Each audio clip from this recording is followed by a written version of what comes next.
చాలామంది అప్పులిచ్చి మోసపోతుంటారు. అప్పులు తీసుకునేటప్పుడు బాగానే తీసుకుంటారు, కానీ తిరిగి త్వరగా ఇవ్వరు. కొద్దిమంది అసలు ఇవ్వకుండా పేచీ పెడుతుంటారు. ఇలాంటి వాటిని మొండి బాకీలు అంటుంటాం కదా.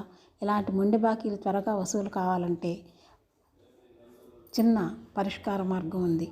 అదే శాస్త్ర ప్రమాణం కూడా అది.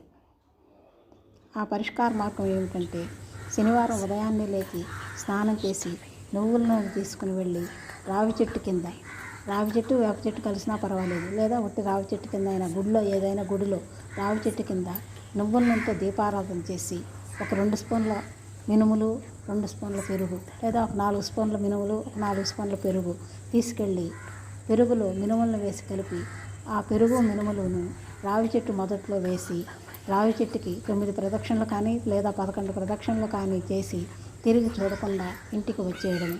రావి చెట్టు దగ్గర నమస్కారం చేసుకోవాలి, మొండి బాకీలు త్వరగా వసూలు కావాలని. ఇలా 8 శనివారాలు చేస్తే మొండి బాకీలు వసూలు అవుతాయని శాస్త్ర ప్రమాణం చెబుతున్నదని పెద్దలు చెబుతున్నారు. కనుక మొండి బాకీలు వసూలు కాని వారు ఈ పరిష్కారం చేసి చూడండి.